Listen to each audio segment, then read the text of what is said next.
ये तो महाबल मिश्रा को भी पता है, चप्पल भी टूट गई थी, नंगे पैर भी इनके पीछे घूमी हूँ मैं। उसके बावजूद भी इनको इतनी शर्म नहीं आई कि एक कार्यकर्ता है, पैसा ही सब कुछ नहीं होता।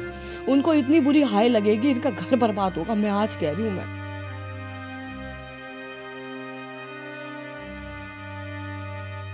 लोग तो ये भी सोच रहे होंगे कि आपको टिकट नहीं मिल रही, आप उसका बदला ले रहे हैं, इसलिए आरोप लगा रहे हैं। ये भी लोगों के जहन में होगा। है और आज जो बेटा विधायक बना है ना, जो है ना, जो कह रहा है ना कि मैं अपने दम पे जीता हूँ, तो हमें क्यों लेके गए कांग्रेस पार्टी से। और जिसने शिकायत की है, कानून अपना काम करेगा, कानून उस पर अपने आप देखेगा। जब शिकायत की है तो कार्यकर्ता इनको ढूंढने से भी नहीं मिलेंगे। और ये पहले बात तो ये पनपेंगे नहीं राजनीति में, क्योंकि मेरा जो पैसा इन्होंने खाया है ना, ये भी भूल गया। मुझे पता है वो दिन मेरे बच्चे भूखे बैठे रहते थे इसके।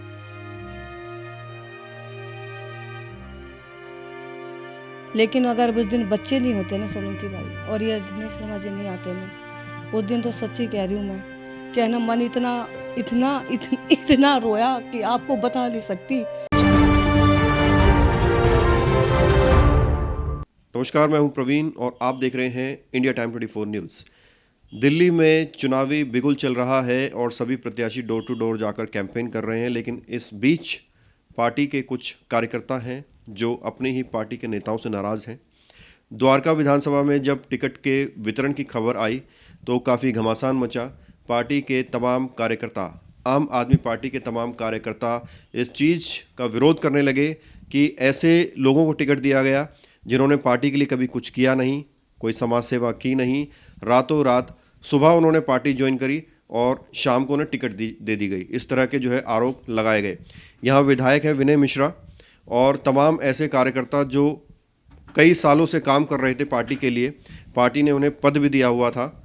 वो लोग लगातार आलाकमान पर आरोप लगा रहे हैं कि जो टिकट वितरण हुआ है उसमें भ्रष्टाचार हुआ है।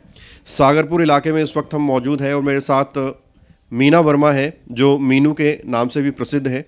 इनका आरोप है कि यहाँ के जो विधायक हैं उन्होंने इनसे 10 लाख रुपए लिए और जब टिकट का नंबर आया तो इन्हें टिकट नहीं दी गई। मीनू जी, सबसे पहले तो आप ये बताएं क्या है पूरा मामला, क्या कुछ आरोप लगा रहे हैं आप? जी, ये आरोप मैं नहीं लगा रही हूँ, हकीकत बात है। उन्होंने मेरे से 10 लाख रुपए लिए हैं और ये 10 लाख रुपए जब लिए थे इन्होंने, कि जब मैं पहले है ना कांग्रेस पार्टी में थी और मिश्रा जी के, महाबल मिश्रा जी के साथ मैं काफ़ी सालों से काम कर रही थी। मेरे को लगा लो 22-25 साल मेरे को इनके साथ काम करते हो गए थे।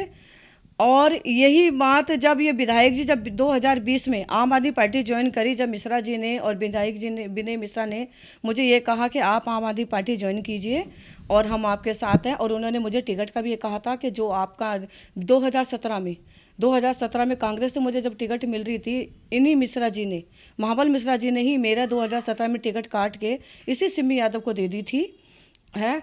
और वही बात को, ये अपनी गलती को दोहराते हुए, गलती को मानते हुए इन्होंने ये कहा कि अब की बार ऐसी कोई बात नहीं होगी, आप विनय के साथ दीजिए, विनय को जितवाइए और है ना आपको आगे टिकट, हम आपकी यहाँ की महिला होगी या SC महिला होगी, हम आपको टिकट देंगे। ये बात करके तय करके मेरे को आम आदमी पार्टी इन्होंने ज्वाइन करवाई और आम आदमी पार्टी में इन्होंने मुझे द्वारका विधानसभा के SC विंग की पोस्ट भी दिलवाई। उसके बावजूद ये पोस्ट दिलवाई, उसके बाद मैं इनके साथ काम करती रही। जो मेरे को ने पोस्ट दी अपने क्षेत्र में आम आदमी पार्टी का काम करती रही। उसी दौरान है ना 2000 जिन्होंने जब मेरी इनकी बात हुई तो एक दफ़े अपने अचानक ही कहने लगे कि मीनू जी आपने ने हमारे लिए बहुत मेहनत करी है और काम भी कर रहे हो और आपकी बार आपको हमें चुनाव लड़वाना है।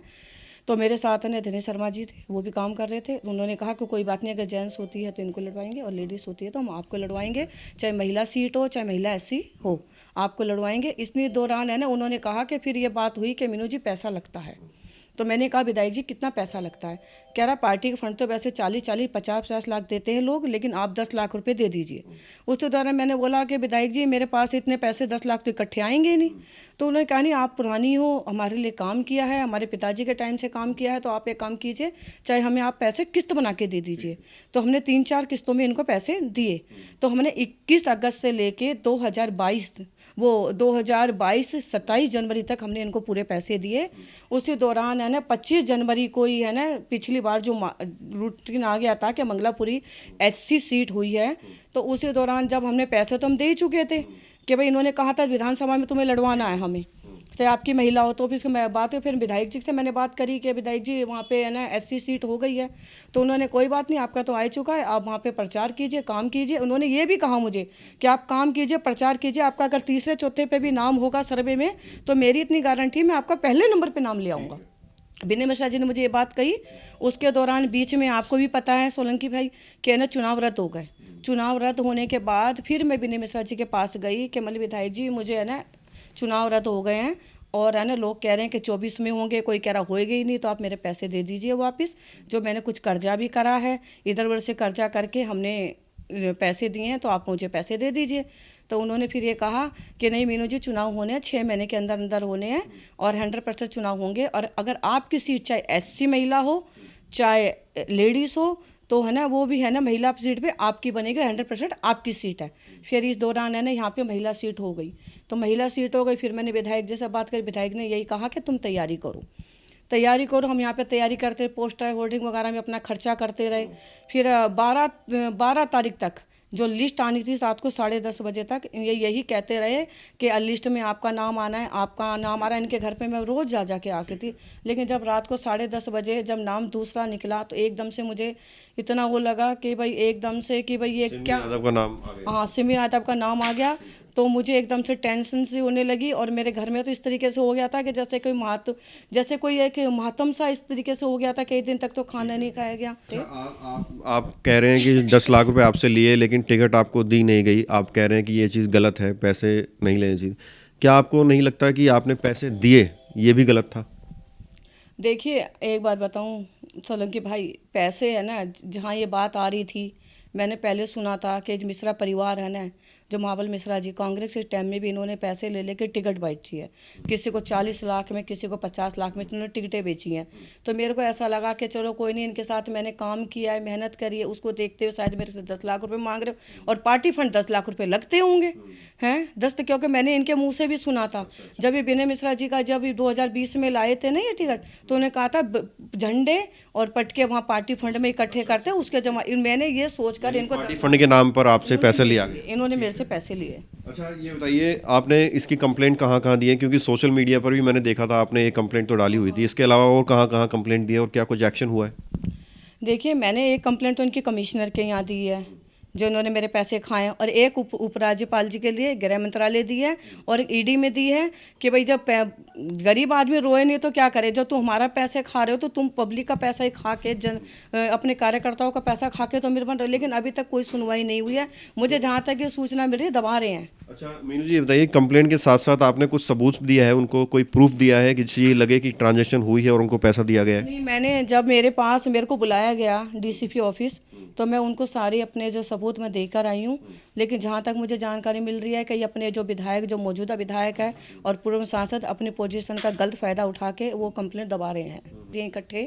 अच्छा ये जो आप आरोप लगा रहे हैं और आप कहते हैं, आप बिल्कुल दावा भी कर रहे हैं इस चीज़ का, लोग तो ये भी सोच रहे होंगे कि आपको टिकट नहीं मिल रही, आप उसका बदला ले रहे हैं इसलिए आरोप लगा रहे हैं। ये भी लोगों के जहन में होगा।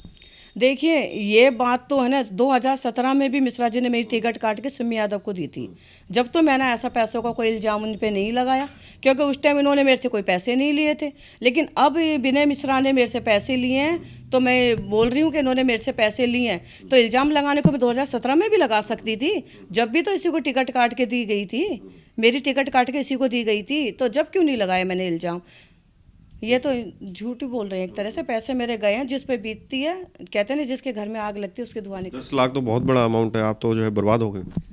देखिए कुछ तो है ना, मेरी बेटी है ना जॉब कर रही है। बेटी की मैं कहती थी बेटा तू है ना शादी के नाम के अपने पैसे इकट्ठे कर। बेटी मेरी इकट्ठे कर रही थी, और है ना कुछ मेरे पास तो अपनी चीज़ कुछ जमा पासी भी थी, और कुछ मेरे यहाँ धनेश शर्मा जी से मैंने इनसे बात करी, इन्होंने मेरे को इन्होंने खुद उधार दिया और अपने हाथ से हम दोनों जाके दे के आते थे पैसे। 10 लाख तो मेरे पास थे भी नहीं भाई, जब तो मैंने कहा मैं इकट्ठे नहीं दे पाऊंगी, जब तो मैंने टुकड़ों में उनको पैसे। आप मांग क्या मांग कर रहे हैं? मैं ये मांग कर रही हूँ कि भाई है ना मेरे पैसे मुझे दे दिए जाएं वापस, क्योंकि है ना जो इनके मैंने कर्जा लिया है उनको पैसे वापस दूं। क्योंकि देखिए जब से हमने पैसे ले रखे हैं, मानेंगे ही नहीं ना, क्योंकि रिकॉर्ड में ही नहीं है कुछ। देखिए अगर मैं सोलंकी भाई, अगर मुझे पता होता कि इस तरीके से बेईमानी करेंगे तो देखो वैसे मैं इतनी चालाकीपन में नहीं रही, मैं भरोसे में मारी गई। क्योंकि इनके साथ मैं इतनी साल से काम कर रही थी, तो मुझे लगा मेरे साथ ये धोखेबाजी थोड़ी ना करेंगे। देखिए, एक पार्टी में हम रहते हैं तो पार्टी में नाराज़गी भी होती है। जब सब मिलकर काम करते हैं तो अपेक्षाएं भी होती हैं। जब उस अपेक्षाओं पे कुछ खरा नहीं उतरता तो शिकायतें भी आती हैं। और जिसने शिकायत की है, कानून अपना काम करेगा, कानून उस पर अपने आप देखेगा। जब शिकायत की है तो उसके जब संज्ञान कानून लेगा और जब आएगा तब देखेंगे। और जिसने शिकायत की है, मैं तो भगवान से यही कहूँगा, उसका भी भगवान भला करे। खबरों से खबरदार रहने के लिए चैनल को सब्सक्राइब करें और प्रेस करें बेल आइकन।